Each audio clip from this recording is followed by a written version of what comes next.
Hello বন্ধুরা, কেমন আছো? শ্বেতা লাইফস্টাইলের আরও একটি নতুন ভিডিওতে তোমাদের অনেক অনেক শুভেচ্ছা আর ভালোবাসা জানিয়ে আজকে একটা রেসিপি নিয়ে চলে এসেছি। তো দেখো, মাটনের ঝোল, যাকে বলে বাঙালির প্রিয় রেসিপি একটা। তো যাই হোক, তো কিভাবে কি করি চলো পুরোটাই তোমাদের সাথে শেয়ার করছি। তো দেখো, এখানে আমি সবজি কাটতে বসে গেছি। পেঁয়াজ, রসুন, আদা, কাঁচা লঙ্কা, টমেটো, এগুলো তো লাগছেই, আর তার সাথে লাগছে পেঁপে। তো পেঁপেটাকে আমি কেটে নিয়ে তারপর ছোট্ট ছোট করে কেটে কিন্তু আমি মিক্সিতে পেঁয়াজ, রসুন, আদা, টমেটো, কাঁচা লঙ্কা এর সাথে পেস্ট করে নেব। তাতে কি হবে বলো তো, আমার মাটনটাও খুব তাড়াতাড়ি সেদ্ধ হয়ে যাবে আর গ্রেভিটাও কিন্তু খুব ভালো টেস্ট আসবে। তো দেখো, মাটনটাকে আমি ধুয়ে একদম জল নিংড়ে তুলে নিলাম। আর এবার যেটা করলাম সেটা হচ্ছে নুন, হলুদ, সর্ষের তেল আর হচ্ছে দই, এটা দিয়ে আমি এটাকে ম্যারিনেট করে কিন্তু আগের দিন ফ্রিজে রেখে দিয়েছিলাম। তো মাটন কিন্তু আগের দিন যদি ম্যারিনেট করে রাখো তাতে কিন্তু খুব ভালো সেদ্ধ হবে মাটনটা আর টেস্টও ভালো আসবে। তো দেখো, আমি এটাকে খুব সুন্দর করে এবার মেখে নেব। তো আমি খুব বেশি রিচ রান্না করব না, কারণ মাটনে এমনিতেই প্রচুর পরিমাণে ফ্যাট আছে আর চর্বি থেকে কিন্তু তেল বেরায়। সেই জন্য খুব অল্প তেলে কিভাবে মাটন এত টেস্টিভাবে রান্না করা যায়, তো সেটাই আজকে তোমাদের সাথে শেয়ার করব। তো ভিডিওটা পুরোটাই সবাই দেখতে থাকো, কেউ কিন্তু স্কিপ করো না। আর দেখো, এই যেটা পেস্ট দিচ্ছি সেটা হচ্ছে পেঁয়াজ, রসুন, আদা, কাঁচা লঙ্কা, টমেটো আর পেঁপে, এটাকে যে আমি পেস্ট করেছিলাম তো সেটা আমি দিয়ে দিলাম। আর দিয়ে দিলাম হাফ লেবুর রস, তো গন্ধরাজ লেবু ছিল সেই রসটাই দিয়ে দিলাম, এতে কিন্তু ফ্লেভারটাও খুব ভালো আসবে। তো খুব ভালো করে কিন্তু মাখতে হবে, মাংস যত মাখা হবে ততই কিন্তু সুন্দর টেস্ট হবে। তো ওটা মাখিয়ে নিলাম। আর এবার আমি দিলাম দেখো কড়াইতে একটু পরিমাণে তেল, কারণ আমি ম্যারিনেট করার সময় কিছুটা সর্ষের তেল দিয়েছিলাম, সেই জন্য খুব সামান্য তেল দিলাম। আর এবার দিয়ে দিচ্ছি আমি শুকনো লঙ্কা, তেজপাতা আর গোটা জিরে ফোড়ন দেব, আর দেব তোমার এলাচ, দারচিনি, লং। তো ফোড়নগুলো খুব ভালো করে ভাজা হয়ে গেলে কিছুটা পরিমাণে পেঁয়াজ কুচিয়ে রেখেছি, ওই 3টে পেঁয়াজ কুচিয়ে রেখেছি, তো সেই পেঁয়াজটা দিয়ে আগে ফ্রাই করব। তো পেঁয়াজগুলো একটু ভাজা ভাজা করে নেব। অ্যাকচুয়ালি আমি আলু কেটে রেখেছি, আলুগুলো আগে দিলে হতো, কিন্তু আমি ভুলে গেছিলাম, তো কোনো ব্যাপার নয়। তো আমি পেঁয়াজটাকে একটু ভাজা ভাজা করে নিয়ে তারপর আমি আলু দেব। আর মাটনে আলুর সাইজগুলো অবশ্যই বড় হবে, কারণ নাহলে কিন্তু গলে যাবে। তো মাটনের আলু খেতে কিন্তু খুব ভালো লাগে। আমি চিকেন রান্না করলে আলু দিই না, আমার মেয়েও ভালোবাসে না, আমিও ভালোবাসি না। সেই অর্থে আমি মাটনে কিন্তু আলুটা দিই, কারণ মাটনের আলুটা খেতে সবাই আমরা পছন্দ করি। এবার আমি আলুগুলো দিয়ে এর মধ্যে দিয়ে দিলাম পেঁয়াজ, রসুন, আদার পেস্ট, আমি একটু আলাদা করে তুলে রেখেছিলাম। এটা তেলের মধ্যে দিয়ে ফ্রাই করলে খুব সুন্দর একটা ফ্লেভার আসে। তো এটাকে কিছুক্ষণ ফ্রাই করে নিয়ে আমি এবার মাংসটা ঢেলে দিলাম।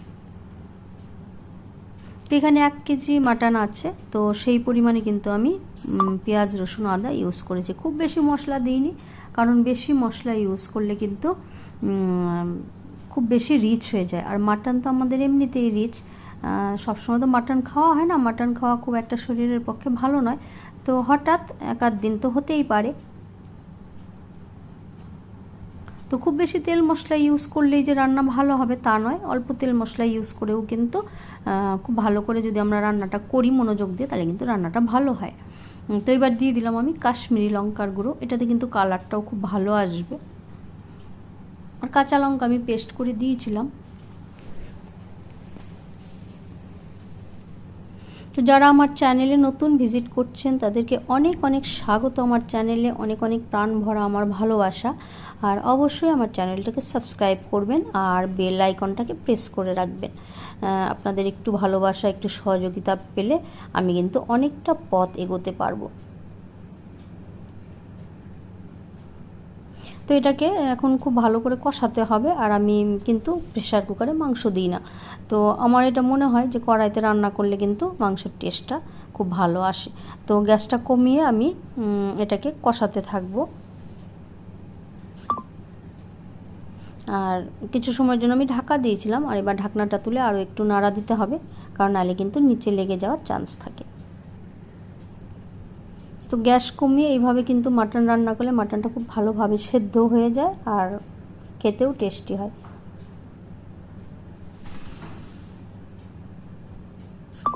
আর পেঁপে দেওয়ার জন্য কিন্তু আমার মাটনটা খুব ভালোভাবে সেদ্ধ হয়ে যাবে। এভাবে পেঁপে আপনারা দেবেন পেস্ট করে, দেখবেন গ্রেভিটাও খুব ভালো হয় আর খুব তাড়াতাড়ি সেদ্ধ হয়ে যায়।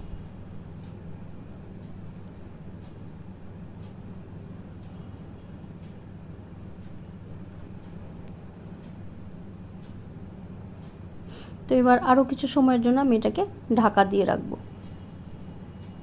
ঢাকা দিয়ে কষাতে কষাতে যখন তেল ছাড়তে শুরু করবে,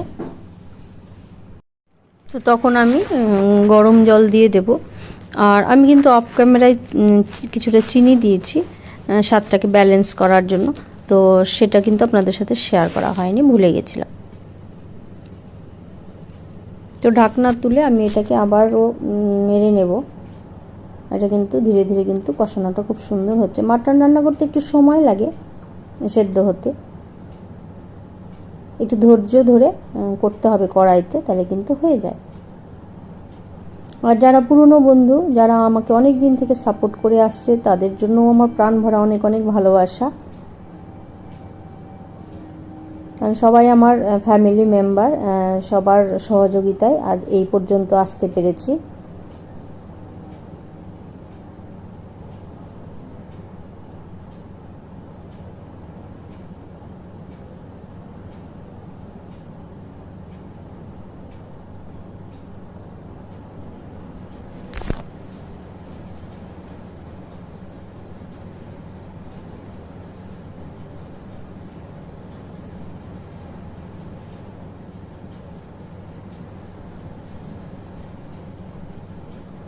তো মাটনের কিন্তু যেটা রস বেরিয়েছিল সেটা কিন্তু মোটামুটি শুকোতে শুরু করেছে, আর এবার কিন্তু ফ্রাই হতে শুরু করেছে। এটা ফ্রাই করার সময় কিন্তু একটু নাড়াচাড়া করতে থাকতে হবে যাতে নিচে লেগে না যায়। আর এবার আমি আরও কিছু কাঁচা লঙ্কা দিয়ে দিলাম।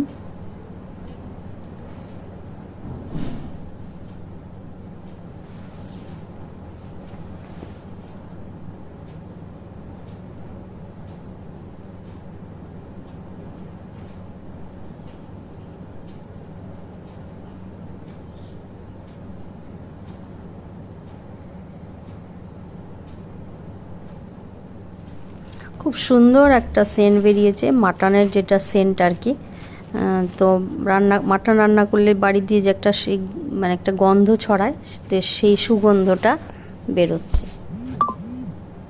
তো আমার বাড়ি রাস্তার ধারে, তো সেই জন্য কিন্তু ভয়েসে অনেক রকম আওয়াজ আসে, একটু মানিয়ে নেবেন আপনারা, কারণ খুব সমস্যা হয়।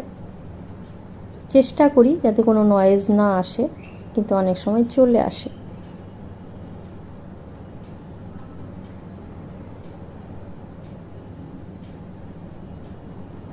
তো মাংসটা কিন্তু আমার কষানো হয়ে গেছে, আর এবার আমি গরম করে রেখেছিলাম জল, সেই জলটা দিয়ে দিলাম। তো 80% কুক কিন্তু হয়ে গেছে, আর এই ঝোলের মধ্যে কিছুক্ষণ ফোটালেই কিন্তু মোটামুটি ভালো সেদ্ধ হয়ে যাবে, আর অসুবিধা হবে না।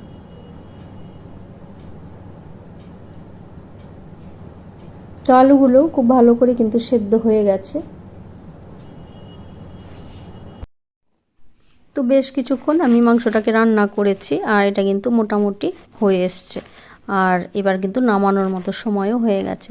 তো আমি কোনো গরম মশলাও ইউজ করিনি, আপনারা চাইলে ঘি গরম মশলা দিতেই পারেন, তো আমি একটু হালকা রাখবো সেই জন্য কিন্তু ঘি গরম মশলা ইউজ করিনি।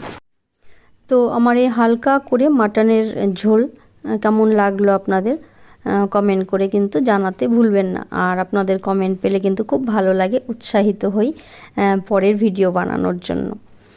তো আমার রান্নাটা কিন্তু হয়ে এসছে, তো আমি এবার কিছুক্ষণের জন্য ঢাকা দিয়ে রাখবো, আর তারপর আপনাদের সাথে দেখাচ্ছি।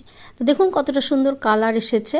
তো কেমন লাগলো আমার আজকের রেসিপিটা অবশ্যই কমেন্ট করে জানাবেন, আর ভালো লাগলে আপনার ফ্যামিলি বা বন্ধুদের সাথেও কিন্তু আমার ভিডিওটা শেয়ার করে দিতে পারেন।